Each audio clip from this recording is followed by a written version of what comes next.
보겠습니다. 우리가 잘 아시는 말씀입니다. 마태복음 28장 19절 20절 그냥 암송하겠습니다. 그러므로 시작.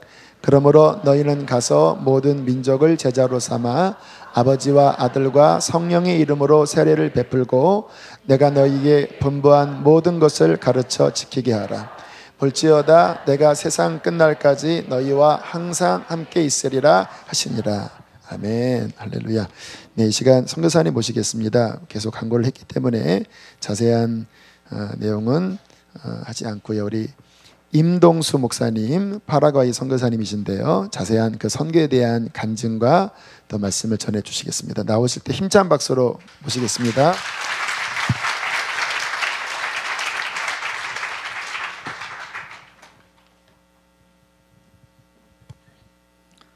할렐루야. 어느 쪽을 보고 이렇게 해야 되는가요? 우리 함께 옆 사람과 함께 인사 나눴으면 좋겠습니다. 잘 오셨습니다. 우리 한 번만 더 인사할까요? 당신이 있어서 이 예배가 더욱 아름답습니다.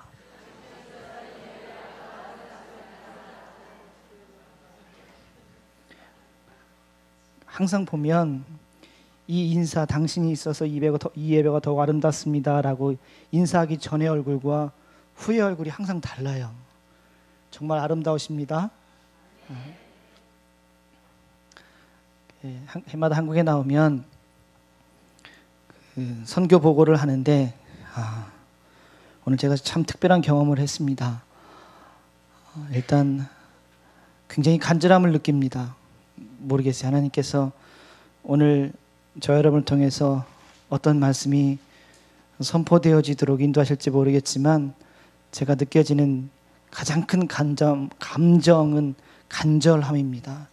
여러분께서 간절함을 가지고 오셨는데 그 간절함을 하나님께서 꼭 보십니다. 그리고 그 간절함 가운데 하나님께서 채워주실 것입니다. 사실 선교사가 제일 못하는 게 설교입니다.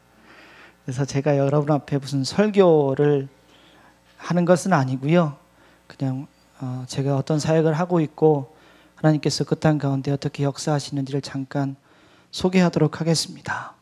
제가 이제 간지 이제 11년 됐어요. 점점 더 한국말이 서툴어집니다. 이해해 주시고 들어주시기 바랍니다. 저 선교사가 어디가 아픈가 어디가 졸린가 그게 아니라 제가 한국말이 점점 이렇게 퇴보하고 있습니다. 그렇다고 현지어가 능숙하게 느느냐 그것도 아니에요.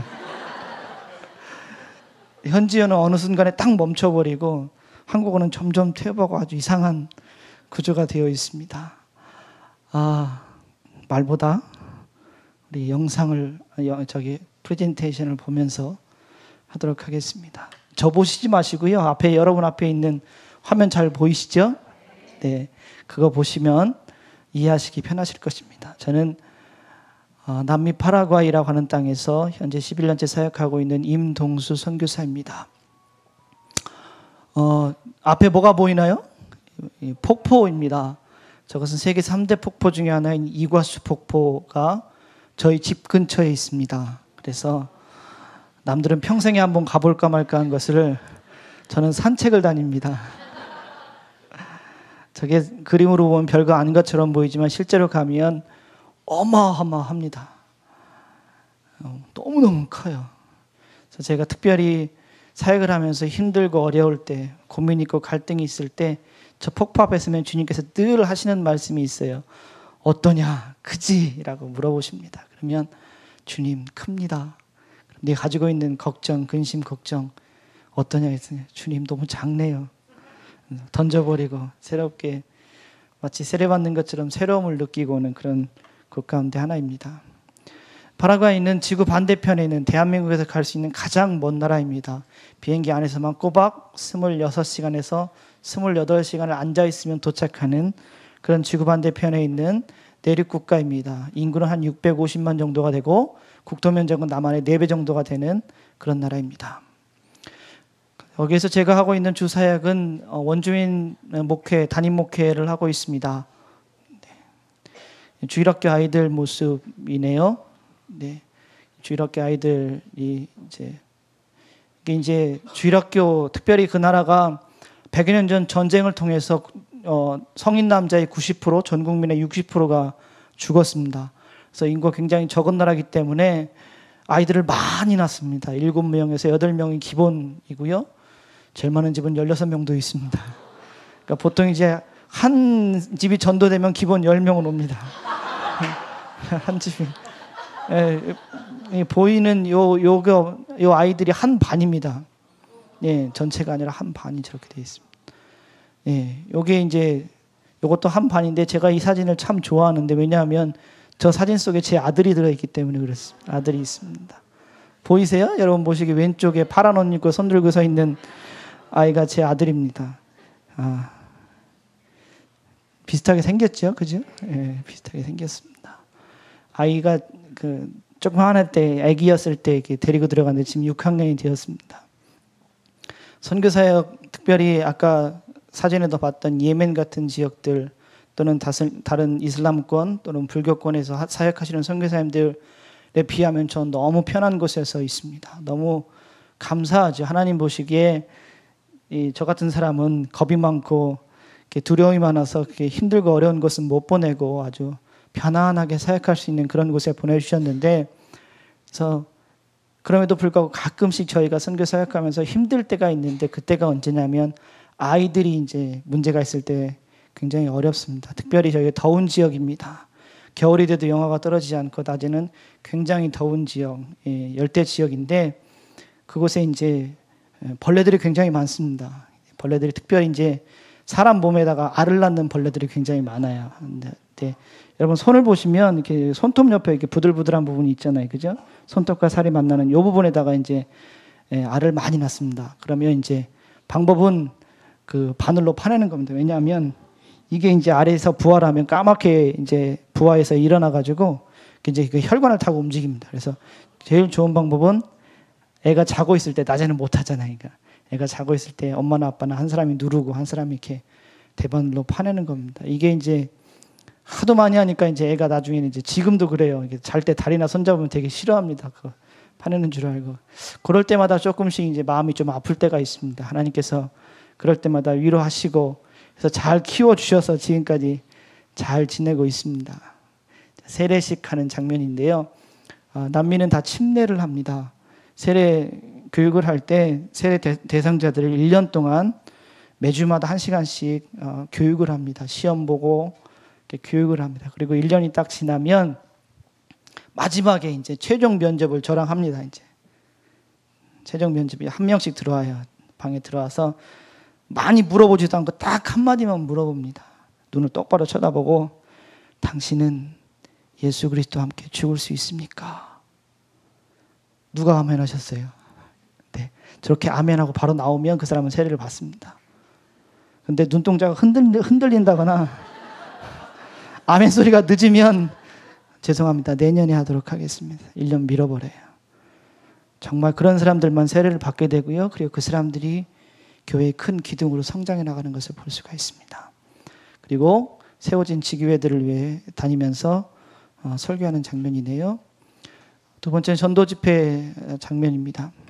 어떻게 보면 이것이 제 사역 가운데 가장 큰 사역입니다. 가장 많은 시간을 들여서 하는 사역인데요. 파라과이는 인구가 90%가 명목상의 카톨릭이라고 통계상으로 나와 있습니다. 하지만 그것은 어디까지나 명목상이고요. 실제적으로 카톨릭 적어도 미사에 참석하는 비율은 10에서 한 15% 정도가 됩니다. 나머지 사람들은 전혀 복음에 대해서 모르고 있습니다. 많은 지역들, 특별히 시골 지역들은 복음에 대해서 전혀 들어본 바가 없습니다. 우리가 생각하기에 중남미 거기는 복음화 되었지라고 생각하지만 실제적으로 가서 보면 전혀 복음화 되지가 않았습니다. 그래서 저희가 그 상황을 보고 너무 마음이 안타까워서 어떻게 하면 좋을까? 하나님께서 우리를 좀 도와주십시오. 우리에게 힘을 주십시오. 기도하던 가운데 하나님께서 저희들을 보내주셔서 지역들을 찾아다니면서 복음을 전하기 시작했습니다. 참 감사한 것은요. 남미는 중미부터 남미는 멕시코를 시작해서 전부 저 남쪽까지 벨리즈와 브라질을 제외하고 전부 다 스페인어를 씁니다. 정복자들이 언어를 통일시켜 놨어요. 어느 지역을 가든지 스페인어만 하면 복음을 전할 수가 있습니다. 두 번째, 방해는 있지만 박해는 없습니다. 어디를 가든지 전도 활동하는 것이 자유롭습니다. 어디를 가든지 집회를 열어도 그것에 대해서 경찰에 와서 잡아간다거나 누가 와서 막 우리를 막 괴롭히긴다거나 이런 일이 없습니다. 그리고 좋은 문화가 있는데 우리가 집집마다 찾아가서 전도하고 초청하면 이 사람들은 그 기간 안에 한 번은 가야 되는 그들의 문화가 있습니다. 누가 누구를 초청했는데 무슨 잔치가 있어서 초청했는데 안 가잖아요. 그러면 당신 나랑 싸우자는 거랑 또 그런 의미를 갖고 있습니다. 나는 당신과 싸우겠습니다. 난 당신 앞으로 안 보겠습니다라는 뜻입니다. 그렇기 때문에 초청하면 싫든 좋든 한 번씩은 와봐야 돼요. 좋죠? 너무 좋아요. 그러면 저렇게 큰 마을의 공터나 운동장이나 회관 앞에서 나무 밑에서 저렇게 집회를 엽니다. 집회는 간단합니다. 해가 지면 시작해서 그 다음 해가 뜰 때까지 합니다. 네. 1시간 찬양하고요. 1시간 말씀 선포하고 1시간 안수기도 합니다. 30분 쉬고요. 1시간 찬양하고 1시간 말씀 선포하고 1시간 안수기도 합니다. 3명에서 4명의 강사가 밤새 이렇게 합니다. 저도 거기선 부흥 강사를 한국에 오면 이렇게 말을 바보처럼 더듬더듬 하지만 거기선 스페인어로 할 때는 저도 굉장히 액티브하게 합니다. 그렇게 해서 집회를 합니다. 2박 3일에서 길게는 일주일 동안 집회를 하면 그 가운데 하나님께서 마음을 만지는 사람들이 일어납니다. 그런 사람들을 모아서 가정교회를 형성합니다. 굉장히 어렵네요. 여기 봤다 저기 봤다. 아이고 참. 하나님께서 그런 사람들 가운데 마음 은혜를 주셔서 가정교회를 형성하게 됩니다. 그러면 이 가정교회가 커지면 그들 가운데 도전을 합니다. 여러분들 가운데 여러분의 예배당을 세웠으면 좋겠습니다. 그럼 그들 가운데 땅을 내어놓고 그리고 그들이 와서 그들의 손으로 그들의 예배당들을 세워나갑니다. 예배당들을 세워나가요.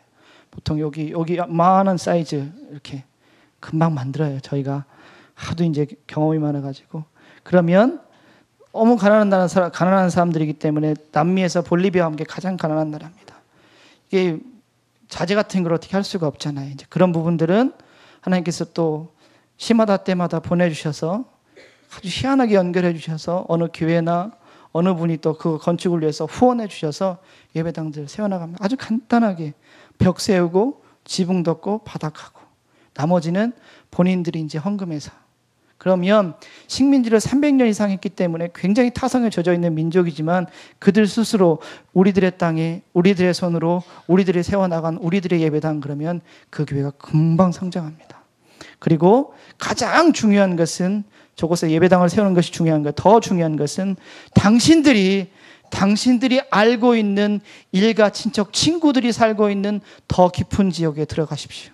그래서 그곳에도 복음을 전하십시오. 그리고 그곳에도 예배 공동체들을 세워나가십시오라고 도전합니다. 그러면 그들이 또 뜨거운 마음을 갖고 들어갑니다. 들어가서 그곳에 또 다른 예배 공동체들을 계속해서 세워나갑니다.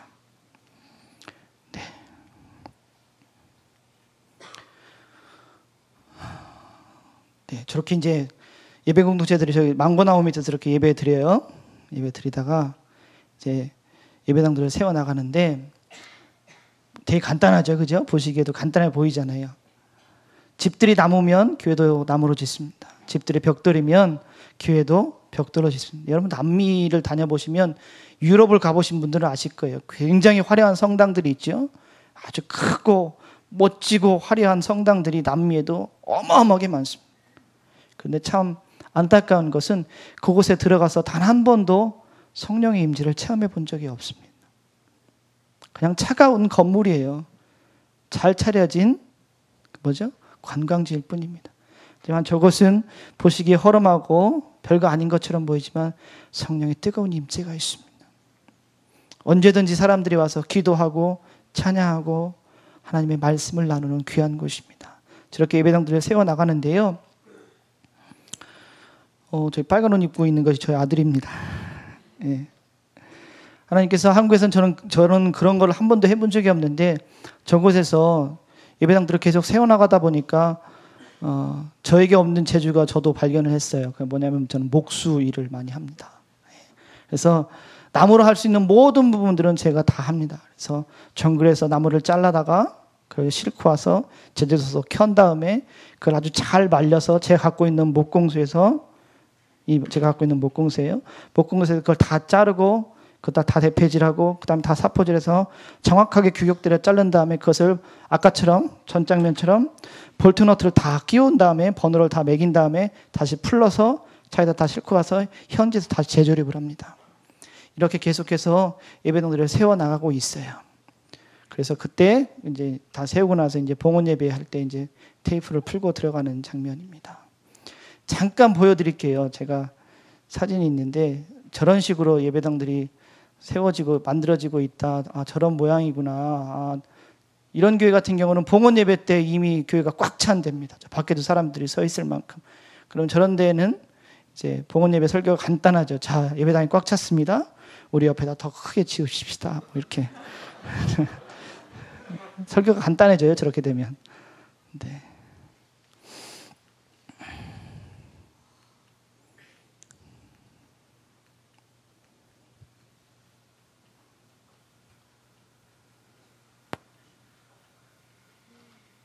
전 이 시간이 제일 좋아요. 얘기 안 해도 되고.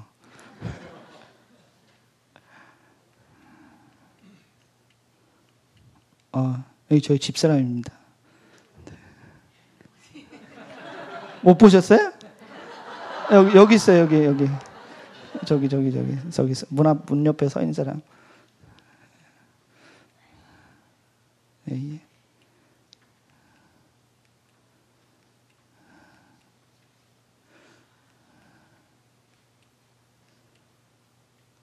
여기까지인 것 같아요. 네. 네, 그 뒤로는 사진을 제가 다 못 찍어서 안 되어 있는데 현재까지 56개 교회가 세워졌습니다. 감사한 것은 저희가 1년에 보통 직접적으로 전도해서 그곳에 예배당을 세우는 것은 한 3곳에서 4곳 정도가 됩니다. 왜냐하면 전도해야 되죠. 그 다음에 가정교회 예배 공동체 형성해야 되죠. 그리고 그들 가운데 도전해야 되죠. 그리고 세워나가는 과정 때문에 1년에 한 3곳에서 4곳 정도가 되는데 보통 저희가 1년에 전체적으로 보면 한 10개에서 11개의 예배당들이 세워집니다. 왜냐하면 저희가 이렇게 세워진 예배당, 거점교회, 거점 지역의 예배당들이 또 들어가서 전도를 합니다. 그래서 제2, 제3, 한 곳은 제4까지 갔습니다. 제4까지 갔습니다. 그래서 많은 지역들의 예배당들을, 예배 공동체들을 세워나가는 일들을 하고 있습니다. 네, 제가 제일 좋아하는 사진입니다. 우리 현지인 사역자분들입니다. 사실은 저분들은 담임자들입니다. 각 예배당들의 담임자들인데 저 가운데 목사는 거의 없습니다. 전부 다 집사님, 권사님, 장로님들입니다. 담임 집사님 처음 들어보시죠? 네, 여러분 같은 집사님이 교회에 담임하고 있는 거예요. 목사가 없어서. 근데 저기는 저분들 가운데 저보다 믿음이 적은 사람은 한 분도 없습니다. 제일 믿음 약한 것이 선교사입니다. 저 사람들은 단순하게 믿고 뜨겁게 기도하는 사람들입니다. 원래 자신의 생업이 있습니다. 자신의 생계를 위해서 일을 열심히 하던 사람들이에요. 내 사역을 하기 위해서 일주일 일하던 것을 3, 4일 몰아서 일합니다. 그리고 나머지 시간을 쪼개서 전도하고 시간을 쪼개서 신방하고 시간을 쪼개서 하나님 말씀을 연구합니다. 그러다 보니까 일을 굉장히 열심히 해야 되잖아요. 그죠? 전처럼 하려니까. 우리 현지인 사역자들 손을 만져보면 마치 딱딱한 거북이 손 같아요. 그래서 우리 현지인 사역자들 제가 표현하기를 천국에 가면 선교사는 감히 쳐다볼 수 없는 밝고 빛나고 높은 곳에서 주님과 함께 있을 사람들입니다. 참 감사해요. 저희가 단 한 번도 단 한 푼의 생활비도 사역비도 드려본 적이 없어요. 자기들 스스로 저 일들을 감당해 나가고 있어요. 그런데 저 일들이 굉장히 어려운 일들인데 특별히 무슨 일이 어렵냐면 이 현지인 사역자들이 열심히 말씀을 전하는데 성경에 대한 지식이 부족합니다. 그리고 평신도기 때문에 세례와 성만찬을 할 수가 없어요. 그래서 제가 그곳을 찾아다니면서 세례와 성만찬을 해야 됩니다. 한 번 가면 다시 또 돌아오려면 한참 있어야 됩니다. 8개 섹터로 나눠놨는데 8개 섹터를 한 번 돌려면 적어도 2-3달은 지나야 됩니다. 한 곳에 가서 아침에 예배를 드리려고 가면 집에서 닭 잡아서 돼지 잡아서 식사 준비 다 해놓습니다.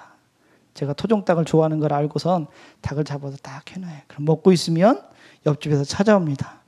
우리 선교사님 우리 집도 준비하는데 우리 집도 와서 드시라고 그래서 또 가서 또 밥 먹고 또 밥 먹고 아침에 한 3-4번씩 먹어야 돼요. 기본적으로.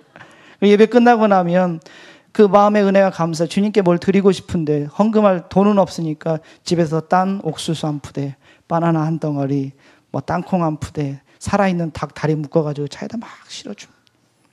그리고 갈 때마다 떠나는 그 시간에 손을 잡고 눈물이 글썽글썽합니다. 언제 또 다시 보냐고.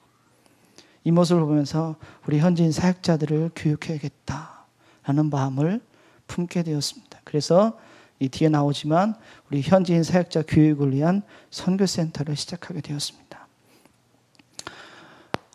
그리고 중요한 것은 인디오 선교지요. 예.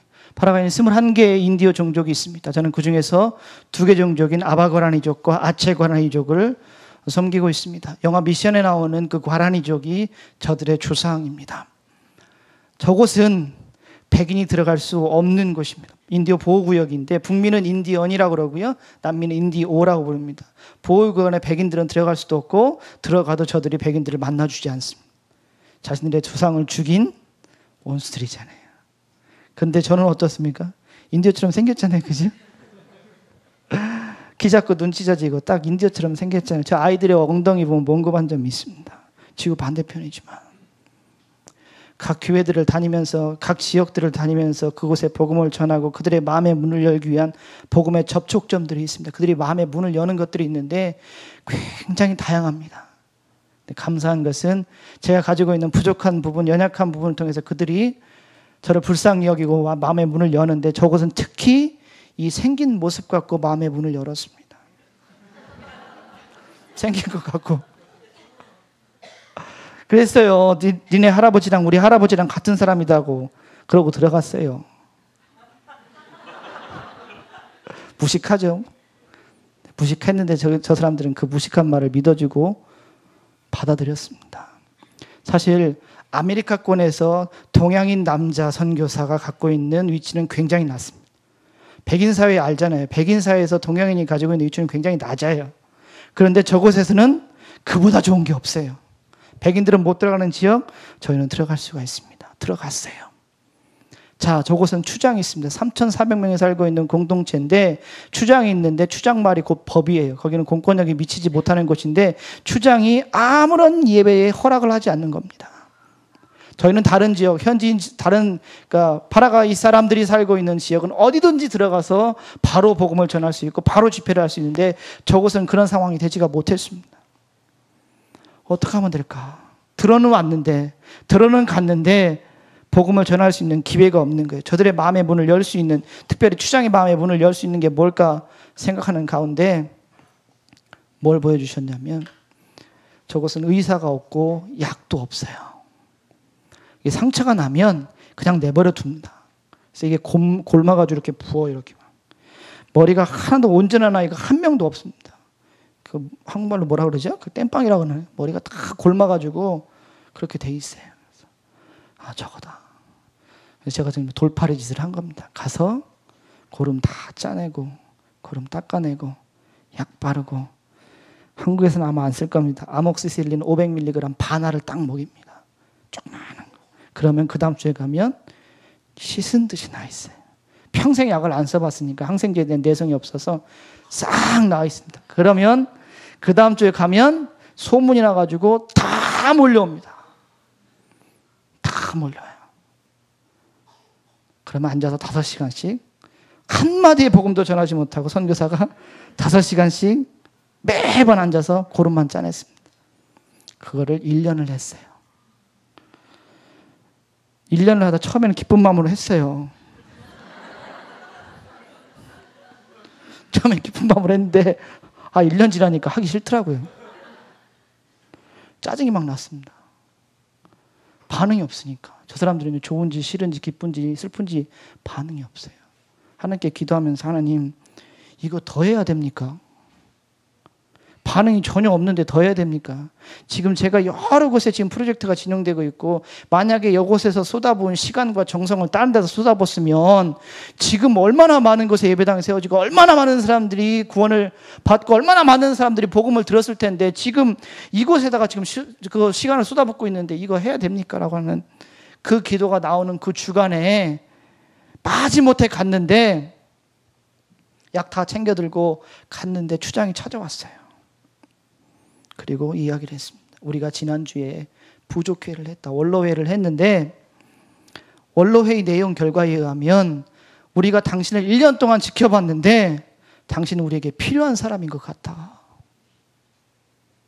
그리고 우리는 당신이 뭘 원하는지 알고 있다. 얘기를 딱 하더라고요. 그래서 씩 웃으면서 그랬어요. 뭘 원하는 것 같아? 그랬더니, 당신 여기다 예배당 세우고 싶지요? 추장이 먼저 얘기를 하더라니까요. 네, 사실은 예배당 세우고 싶었습니다. 하지만 당신이 얘기하지 않아서 내가 기다리고 있었습니다. 추장이 웃으면서 예배당 세우십시오 하고 준 땅이 6,000평입니다.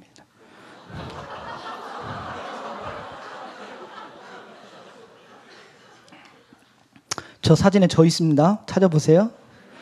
네. 하늘색 옷 입고 손 들고 있는 사람이 저고요. 그 옆에 하얀 옷 입고 서 있는 뚱뚱한 남자 있죠. 저 사람이 추장입니다. 저 사람이 저희 가장 좋은 친구가 되었습니다. 그래서 그렇게 해서 세워진 것이 인디오 가라니 공동체의 첫 번째 교회입니다. 그 교회가 56개 전체 교회들 가운데 교인 수가, 성도 수가 제일 많습니다. 왜요? 추장 아버지가 교인이 됐어요. 추장 아버지가 교인 됐으니까 어떻게 다 나와야지. 강제로 나오는 건 아니고요. 그들 가운데 정말 복음이 뜨거워서 그들도 가만히 있지 못해서 그들이 또 그들의 친척이 살고 있는 더 깊은 지역의 전도에서 인디오 2교회 3교회까지 세워졌어요. 그리고 그곳에서 저 사진은 뭐죠? 네. 돌파리는 한계가 있잖아요. 한계가 있어서 제가 할 수 없는 부분을 주님께 맡겨놓고 기도하는 장면 가운데 하나입니다. 남미 가운데 파라과이는 굉장히 가난한 나라라고 그랬잖아요. 그래서 국민들이 대부분 먹고 사는 게 뭐냐면 외국에 나가서 일하는 겁니다. 국민이 650만인데 스페인에 100만 명이 가 있어요. 아르헨티나에 150만 명이 가 있습니다. 가서 가정부 또는 3D 노동자로 일을 하고 있습니다. 아이들을 남겨놓고 간 거예요. 엄마나 아빠가, 어느 집은 엄마 아빠가 다. 그 아이들이 남아서 뭐부터 배우겠어요? 좋은 거부터 배울까요? 나쁜 거부터 배울까요? 나쁜 거부터 배웁니다. 정글에 들어가면 정글을 밀어버리고 거기다가 마리화나를 심어요. 마리화나 밭 굉장히 많습니다. 그래서 매일 신문에 나와요. 어느 주, 어느 지역에서 마리화나 밭, 마리화나를 태웠다라고 나오는데 그 단위가 몇 톤입니다. 몇 톤. 몇 킬로, 몇 그램 이런 거 안 나와요. 몇 톤을 태웠다라고 나와요. 매일같이 나옵니다. 남미를 여행하시다 보면 전봇대 전깃줄에 신발이 묶여 있으면 여기 마약 팝니다라는 뜻입니다. 마약이 굉장히 흔합니다. 그 마약 때문에 생기는 사회적인 문제가 너무 심각한데 그걸 국가가 어떻게 할 수가 없는 거예요. 그래서 우리가 복음도 전해야 되지만 이 사회 가운데 빛과 소금의 역할을 뭐 할 수 있을까 보는 가운데 우리가 거룩한 부담감을 갖고 그럼 교회가 이들을 위해서 무언가를 한번 해보자고 마약 중독자 재활센터를 세웠습니다. 근데 재활센터를 세워서 현재 지금 한 16명 정도가 거기 있는데 우리는 아침 저녁으로 예배하고 말씀으로 그들을 계속 만집니다. 하나님께서 그들의 삶을 변화시킬 수 있도록. 그래서 저기 한번 들어갔다가 나온 사람은 다시 마약을 접하는 비율이 굉장히 낮습니다. 그래서 국가에서 보고 잘한다고 의사도 보내주고 약도 보내주고 그리고 저기 들어오겠다고 줄 서 있는 사람도 많습니다. 이건 작년에 시작한 사역인데요. 그렇게 길거리 아이들 너무 많아요. 학교도 안 다니고 차 지나가면 차에 달라붙어가지고 돈 달라고 먹을 거 달라고 하는 그 아이들이 너무 많아서 저 아이들 데려다가 적어도 먹이고 입히고 재우고 공부시킬 수 있는 곳이 좀 필요하겠다 싶어서 작년에 시작한 것이 고아원 사역입니다. 아까 말씀드린 그 신학교육을 위해서 재작년에 파라과이 선교센터라고 하는 곳에서 한 4만 5천 평 되는 땅을 샀습니다. 제가 한국에 들어오면 외국인 신분이지만 저 나라에는 투표권이 있는 국민입니다. 파라과이 국민입니다. 그래서 저기서 땅을 사서 저기다가 신학교를 세우고 하려고 준비를 잘 진행해 왔어요. 거기다가 여러 가지 일들을 시작했어요. 특별히 무슨 일을 시작했냐면 거기에 나무를 심었어요. 만그루의 나무, 유칼립스 나무 만그루를 심었습니다. 유칼립스 나무가 굉장히 빠르게 그리고 굉장히 곧게 그리고 굉장히 단단하게 자라는 나무입니다. 7년이 지나면 저 나무가 수확할 수 있을 정도가 됩니다. 그러면 만그루의 나무를 수확을 하면 일부는 팔고 일부는 팔아서 이제 필요한 건축 자재를 사고 일부는 교회에 필요한 목재들을 쓰려고 딱 준비했습니다. 만그루를 그렇게 하면 100개 교회를 세울 수가 있어요. 7년마다 100개 교회를 세울 수 있는 프로젝트가 진행되었습니다. 나무가 한 7m까지 자랐어요. 제법 굵어졌어요. 보고만 있어도 배가 불렀어요. 야, 잘 자란다. 야, 조금만 더 자라면 저 나무 잘라서 한 번 더 크게 한번 멋지게 한번 해봐야지. 아주 배부른 마음에 있었는데 작년에 싹 태워먹었어요. 네. 작년에 동네 사람들이 저는 믿고 싶지 않지만 불을 질러서 딱 30분 만에 전소했습니다. 나무 만그루를 싹 태웠어요. 2년의 수고가 30분 만에 끝나버렸어요. 너무 기가 막혀서 보고 있는데 아무 말도 안 나오더라고요. 현지 신사들 다 불러 모았습니다. 다 불러 모으고 얘기를 시작했어요. 자, 우리가 지금 이 순간 우리가 할 수 있는 것은 성경에 기록된 대로 주님께서 보여주신 대로 저들을 용서하자. 인간적인 생각으로는 이해는 안 되지만 우리 현지인 사역자들 믿음 있는 사람들이기 때문에 아멘 했어요. 우리 선교사님 용서하기로 했고 우리도 그게 맞는 것 같다. 하나님도 그렇게 하실 거 원하는 것 같다. 하고 동네 사람들 찾아갔습니다. 불 지르는 사람들 찾아갔어요. 찾아가서 얘기했습니다. 우리 선교사님이나 그리고 우리가 당신들에게 할 수 있는 것은 한 가지밖에 없는데 그것은 용서입니다. 당신들을 용서하기로 선포합니다. 동네 사람들이 아멘 했을까요? 했으면 좋겠죠, 그죠? 다 코파문겼어요. 뭔 소리냐?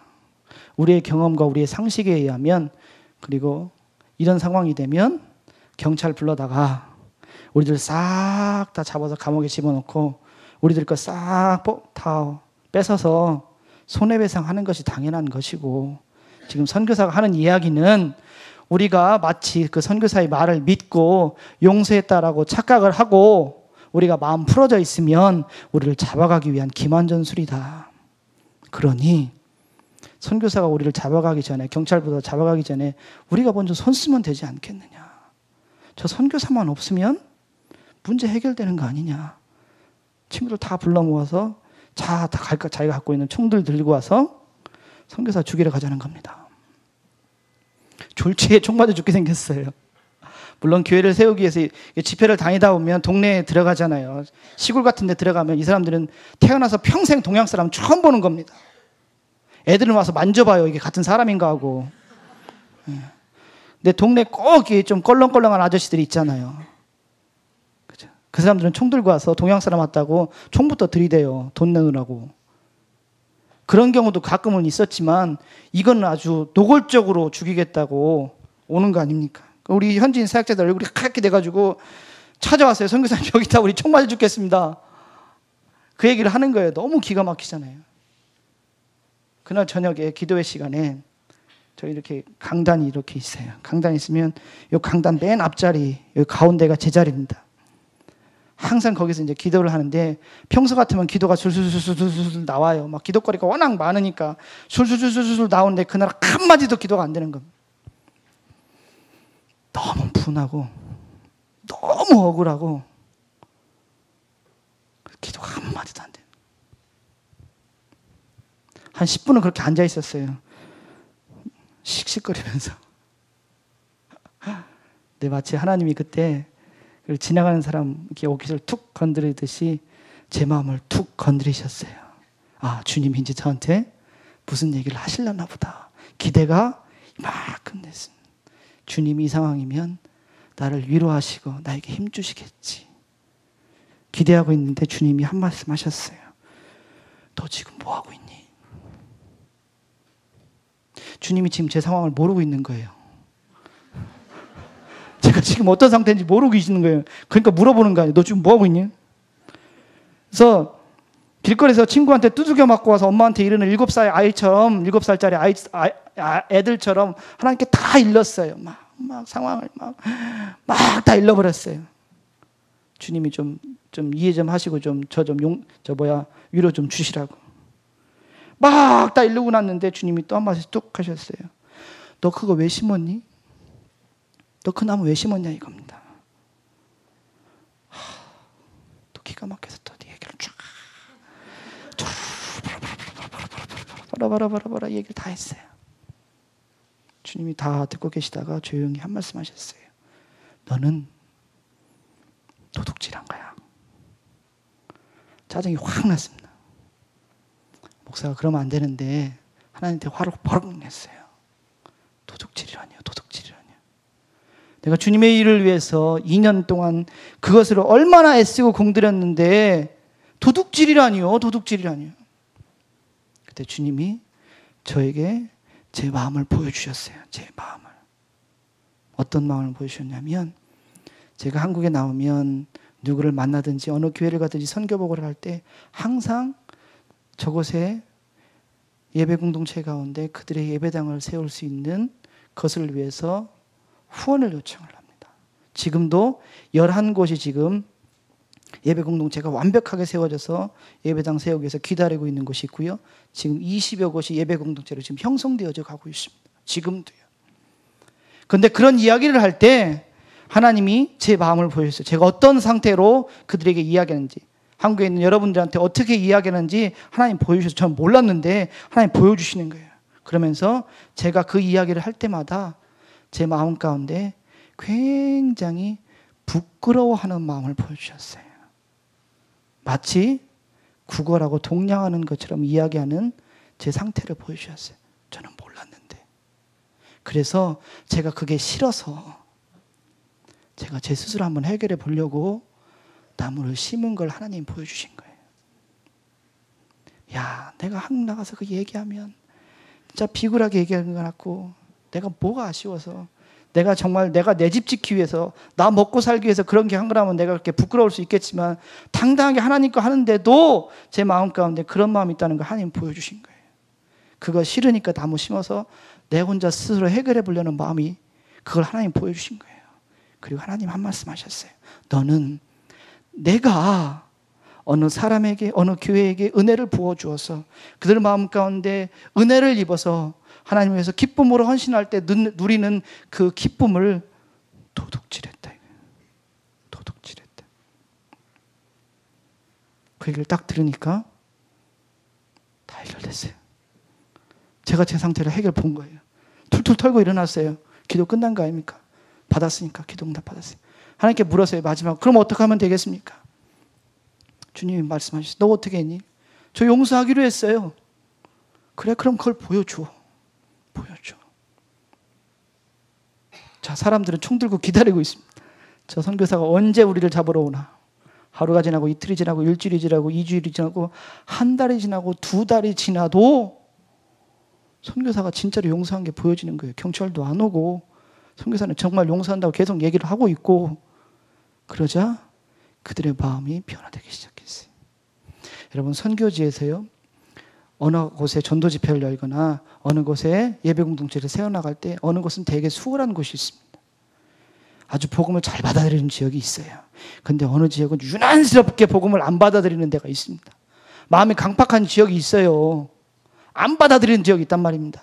저곳도 그런 곳이었습니다. 우리 전도자들이 들어가면 핀잔만 듣고 나오는 곳 가운데 하나였었어요. 그런데 저 이 일을 통해서 마음이 녹기 시작했어요. 왜요? 한 번도 자기들이 체험해 보지 못하고 보지 못한 진정한 사랑과 진정한 용서를 자기들 눈으로 본 거 아닙니까? 그러자 마음이 녹기 시작했습니다.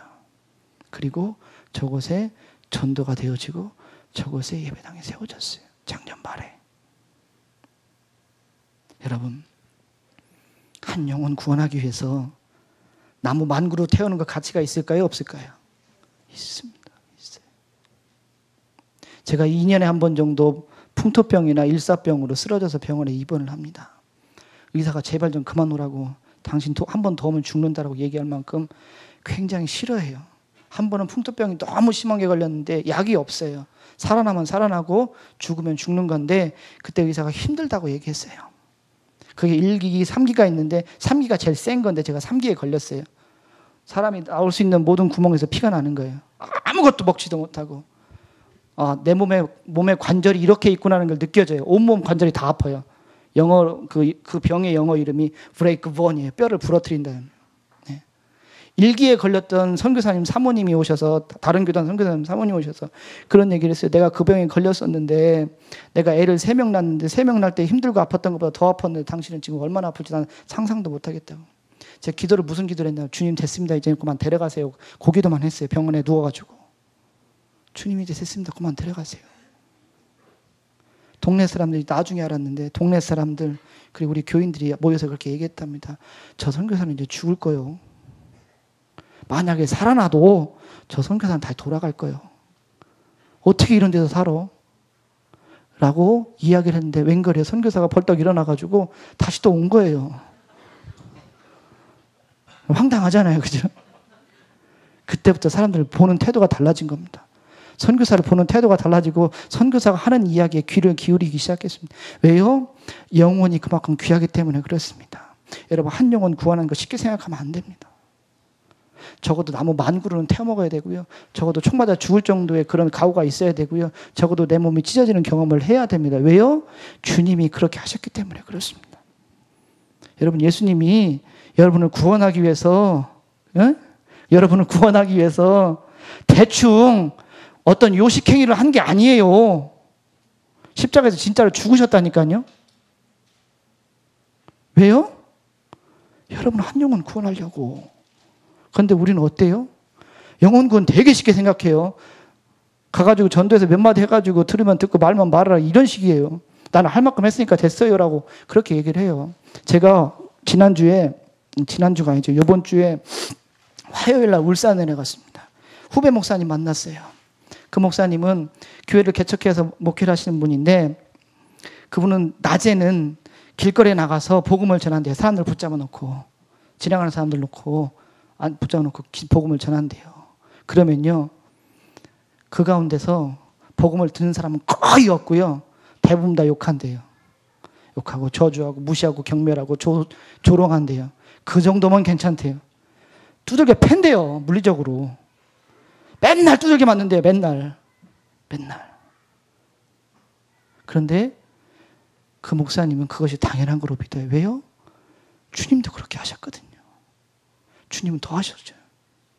십자가에 죽으셨어요. 선교사가 한 영혼을 주님께로 인도하기 위해서 어쩌면 가끔씩은 힘들 때도 있어요. 여러분도 그렇잖아요. 그죠? 우리가 한 영혼 구원하기 위해서 우리가 보여줄 수 있는 최고의 사랑, 최고의 헌신, 최고의 용서가 있을 때 그 영혼이 녹아지는 겁니다. 너무 쉽게 생각하면 안 됩니다. 여러분 사도행전 9장에 보면 아나니아와 사울의 이야기가 나옵니다. 지금 아나니아가 주님으로부터 이해할 수 없는 지시를 받았어요. 사울을 가서 기도해주고 사울을 고쳐주라는 겁니다. 여러분 생각해 보세요. 초대 교회 공동체 성도들이 많았나요? 별로 많지 않았습니다. 그러면 사울이 죽이고 박해한 사람들 가운데 아나니아가 아는 사람이 있었을까요? 없었을까요? 있어요. 어쩌면 아나니아의 친구나 아나니아의 가족 가운데 한 사람도 사울 때문에 죽었을 수도 있단 말입니다. 아나니아의 입장에서 사울은 정말 한 대 두겨 패도 아깝지 않을 만큼 원수 같은 존재예요. 그런데 아나니아가 사울을 찾아가서 한 이야기가 있어요. 사울을 뭐라고 불러요? 형제 사울아라고 불러요. 형제 사울아. 자기가 생각하면 자기한테 너무 나쁘게 한 사람, 너무 모질게 한 사람, 정말 원수 같은 사람이잖아요. 그런데 아나니아는 그런 사울을 형제 사울아라고 불러요. 여러분, 전 여러분에게 묻고 싶습니다. 이제 전도 집회도 해야 되고 전도 축제도 해야 되고 하나님께서 한 영혼을 여러분 가운데 생각나게 하시고 여러분의 어깨에 짊어지우실 것입니다. 쉽게 생각하지 마세요. 만약에요, 누군가가 예전에 우리가 갖고 있는 생각처럼 전도하는 걸 쉽게 생각하고 쉽게 포기했다면 우리는 이 자리에 못 앉아 있습니다. 우리의 조상이, 우리의 믿음의 선조들이 정말 그렇게 두들겨 맞기도 하고 죽을 고비도 넘기고 심지어는 죽기까지 했기 때문에 우리가 예수 믿고 구원받고 이 자리에 앉아 있는 겁니다. 그런데 이 시대에 살고 있는 우리들이 너무 쉽게 생각해요. 너무 쉽게. 근데 가치가 있습니다. 전 나무 만구로 태우고 그 지역 복음화 시켰으면 나무 만구로 아깝지 않습니다. 물론 그걸 경제적 가치로 환산하는 사람들이 있을 거예요. 저거 만구르면 저게 얼마야, 막 경제적 가치로 환산하는데, 저는 그런 것보다 더 중요한 것은 영혼의 가치입니다. 영혼의 가치. 여러분, 대한민국이 전도가 끝났다, 복음화가 끝났다라고 얘기하는 사람들이 있는데 절대 그렇지 않습니다. 하나님 그렇게 생각 안 합니다. 여러분, 오늘 제가 짧게 말씀을 마치고 이제 기도하는 시간이 되어지면 하나님께서 여러분 가운데 한 이름을 여러분에게 주실 것입니다. 근데 참 하나님들이 얄미운 게요, 내가 좋아하는 사람, 내가 이 사람은 좀 할만하다 싶은 사람은 이름 안 주셔요. 꼭 불 지르는 사람 같은 사람들도 주신다니까요. 내 마음에 불을 지르는 사람, 내 삶에 그냥 나를 열받게 만드는 사람, 나에게 화를 돋구게 만드는 사람의 이름을 하나님께서 지어주실 것입니다. 여러분 어깨에 짊어지게 하실 것입니다. 그럼 어떻게 할까요? 그냥 확 태워버릴까요? 아니요. 그 사람에게 여러분이 줄 수 있는 가장 큰 사랑, 가장 큰 헌신, 가장 큰 용서가 필요합니다. 자, 이거 저희가 처음 파라과이에 들어가서 시작한 곳입니다. 저희 집사람과 아이 하나 안고 이민 가방 3개 들고 시작한 것입니다. 여러 가지 시간들이 있었어요. 하나님께서 그 시간들마다 지켜주시고 함께 하셨어요. 자, 마지막 사진입니다. 저 아이들 보면 여러분 보시기 왼쪽으로부터 술마이 둘째 딸, 에우세비아의 넷째 딸, 호레엘나의 5번째 딸입니다. 만약에 저 아이들이 그들의 어머니, 그들의 할머니, 그들의 언니들처럼 살았으면 아마 14살쯤 되면 남자를 만나서 15살쯤 되면 첫 번째 아이를 낳을 겁니다. 그리고 25이 되면 아빠가 다른 5명의 아이를 끌고 다닐 겁니다. 그것이 그들이 조상 대대로 살아왔던 그들의 삶의 패턴입니다. 그런데 지금 저 아이들 손에 뭐가 들려있지요? 성경이 들려있습니다. 그래서 복음이 힘이 있는 것입니다. 말씀이 힘이 있는 것이 저들은 저 성경을 통해서 그들의 할머니가, 그들의 어머니가, 그들의 언니들이 살았던 삶의 고리를 끊어버릴 것입니다. 그리고 하나님께서 원하시는 대로, 하나님이 정말 원하는 대로 그들의 삶을 이어나갈 것입니다. 여러분, 저는 말씀을 길게 할 수 있는 능력이 없습니다. 이제 말씀 마치고자 합니다. 우리가 파라과이라고 하면 지구 반대편에 있는 먼 나라입니다. 어쩌면 여러분 가운데 평생에 한 번도 못 가볼지도 모릅니다. 저 사람들을 만나볼 수도 없을지도 몰라요. 하지만 우리가 기도할 수 있습니다. 저 영혼들을 위해서, 저 땅에 있는 곳의 영혼들을 위해서 기도할 수가 있습니다. 우리가 아까 제가 보여준 사진 가운데 맨 마지막 사진, 교회 맨 마지막 사진은요, 파라과이에 있는 큰 고속도로 가운데 한 곳에 있는 곳입니다. 고속도로인데 흙길이에요. 근데 그 입구에 세워진 곳입니다. 거기서부터 136km로 가야 큰 도시가 나와요. 중간에 1km마다 도로가 이렇게 생선 가시처럼 나 있습니다. 그럼 몇 개가 있어요? 135개 마을이 있어요. 135개 마을 가운데 교회가 단 한 곳도 없습니다. 거짓말 같죠? 한번 가서 보세요. 한 곳도 없습니다. 136km 가운데 교회가 하나도 없어요. 그 입구에다 하나 딱 세운 겁니다. 그리고 그들에게 도전했어요. 자, 여러분들이 전도에서 저곳에서 각 지역들마다 예배 공동체를 세우십시오. 여러분, 이를 위해서 우리가 할 수 있는 것이 뭐가 있을까요? 기도해 주십시오. 기도해 주십시오. 우리가 지금은 언어가 다르고 문화가 다르지만 우리가 천국에서 저들을 만나면 저는 그렇게 믿습니다. 천국의 언어로 저들과 대화를 할 것입니다. 그들이 여러분의 얼굴을 보고 달려나와서 여러분의 손을 잡고, 꼭 잡고, 당신이 나를 위해서 기도해 주어서 내가 이 자리에서 있게 되어 너무 기쁘고 감사하다. 이 거룩한 만남이 여러분 가운데 있기를 바랍니다. 여러분, 이제 우리 잠깐 함께 기도했으면 좋겠습니다.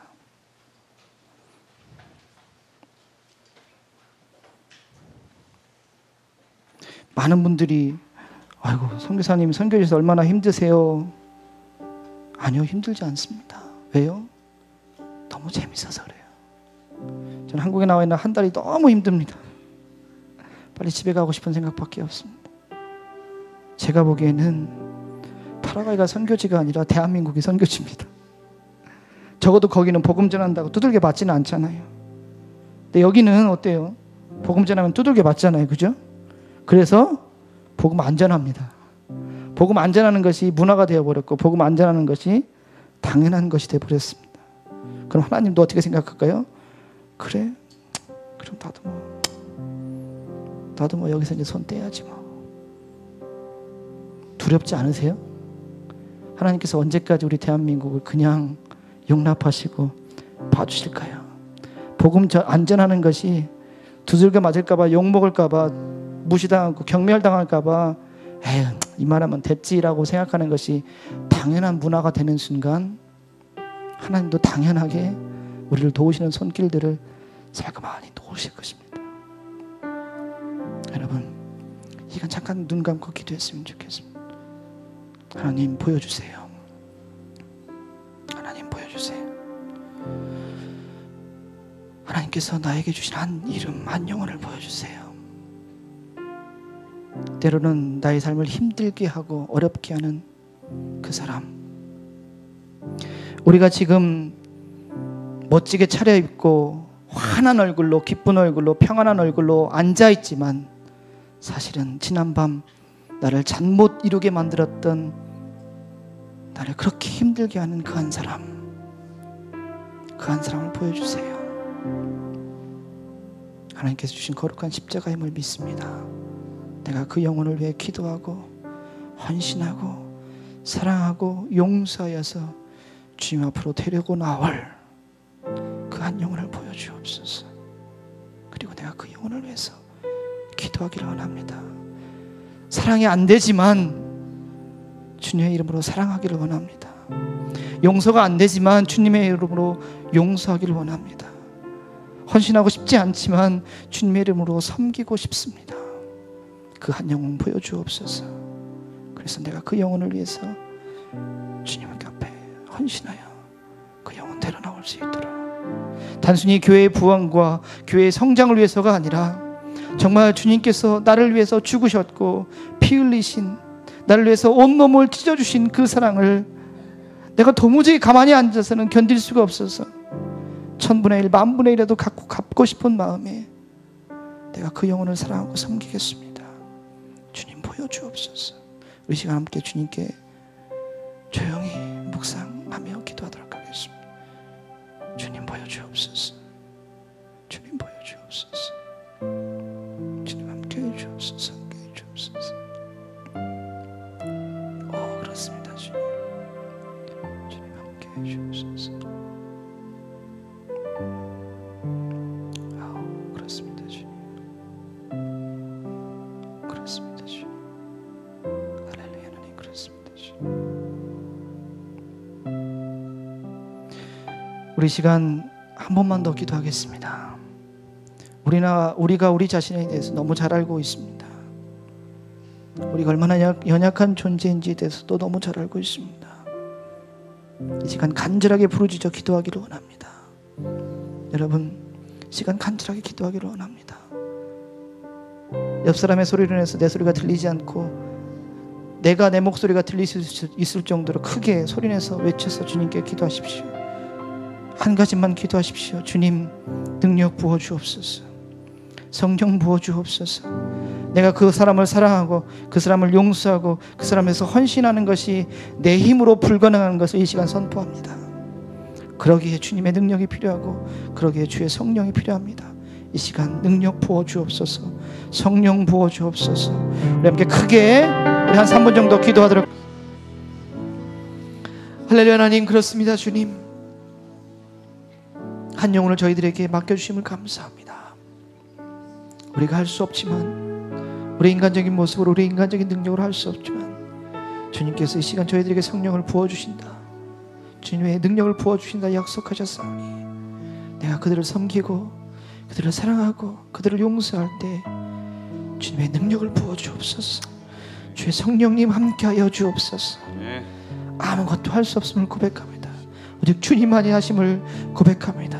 주님과 동행하기를 원합니다. 함께하여 주옵소서. 감사드리며 예수님의 이름으로 기도했습니다. 아멘. 감사합니다.